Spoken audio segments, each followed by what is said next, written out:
Atos 21. Depois de nos separarmos deles, embarcamos e navegamos diretamente para Cós. No dia seguinte, fomos para Rhodes e dali até Pátara. Encontrando um navio que ia fazer a travessia para a Fenícia, embarcamos nele e partimos. Depois de avistarmos Chipre e seguirmos rumo sul, navegamos para a Síria. Desembarcamos em Tiro, onde o nosso navio deveria deixar sua carga. Encontrando os discípulos dali, ficamos com eles 7 dias. Eles, pelo Espírito, recomendavam a Paulo que não fosse a Jerusalém. Mas quando terminou o nosso tempo ali, partimos e continuamos nossa viagem. Todos os discípulos, com suas mulheres e filhos, nos acompanharam até fora da cidade e ali na praia nos ajoelhamos e oramos. Depois de nos despedirmos, embarcamos e eles voltaram para casa. Demos prosseguimento à nossa viagem, partindo de Tiro e aportamos em Ptolemaida, onde saudamos os irmãos e passamos um dia com eles. Partindo no dia seguinte, chegamos a Cesareia e ficamos na casa de Filipe, o evangelista, um dos 7. Ele tinha 4 filhas virgens que profetizavam. Depois de passarmos ali vários dias, desceu da Judeia um profeta chamado Ágabo. Vindo ao nosso encontro, tomou o cinto de Paulo e, amarrando as suas próprias mãos e pés, disse: Assim diz o Espírito Santo, desta maneira os judeus amarrarão o dono deste cinto em Jerusalém e o entregarão aos gentios. Quando ouvimos isso, nós e o povo dali rogamos a Paulo que não subisse para Jerusalém. Então Paulo respondeu: Por que vocês estão chorando e partindo o meu coração? Estou pronto não apenas para ser amarrado, mas também para morrer em Jerusalém pelo nome do Senhor Jesus. Como não podemos dissuadi-lo, desistimos e dissemos: Seja feita a vontade do Senhor.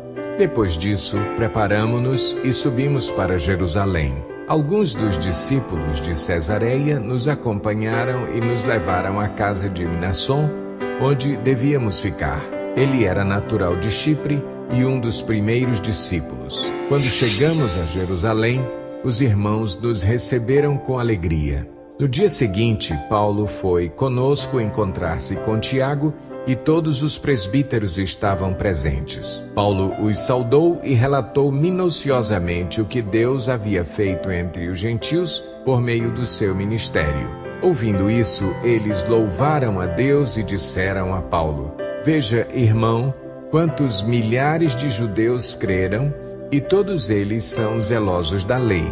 Eles foram informados de que você ensina todos os judeus que vivem entre os gentios a se afastarem de Moisés, dizendo-lhes que não circuncidem seus filhos, nem vivam de acordo com os nossos costumes. Que faremos? Certamente eles saberão que você chegou. Portanto, faça o que lhe dizemos. Estão conosco 4 homens que fizeram um voto. Participe com esses homens dos rituais de purificação e pague as despesas deles para que rapem a cabeça. Assim todos saberão que não é verdade o que falam de você, mas que você continua vivendo em obediência à lei.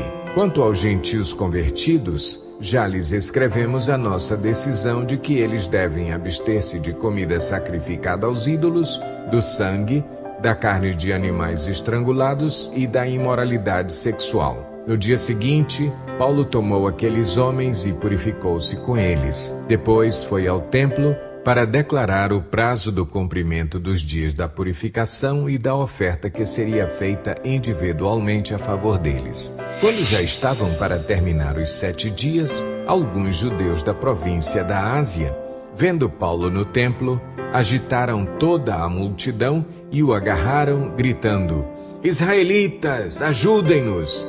Este é o homem que ensina a todos em toda parte contra o nosso povo, contra a nossa lei e contra este lugar. Além disso, ele fez entrar gregos no templo e profanou este santo lugar. Anteriormente, eles haviam visto o efésio Trófimo na cidade com Paulo e julgaram que Paulo o tinha introduzido no templo. Toda a cidade ficou alvoroçada e juntou-se uma multidão. Agarrando Paulo, arrastaram-no para fora do templo e imediatamente as portas foram fechadas. Tentando eles matá-lo, chegaram notícias ao comandante das tropas romanas de que toda a cidade de Jerusalém estava em tumulto.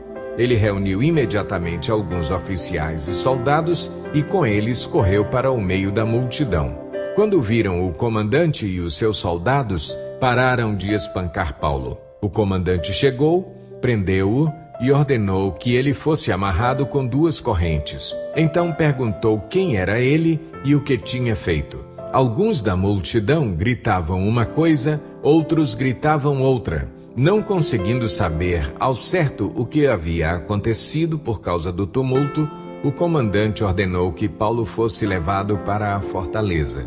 Quando chegou às escadas, a violência do povo era tão grande que ele precisou ser carregado pelos soldados. A multidão que o seguia continuava gritando: "Acaba com ele!"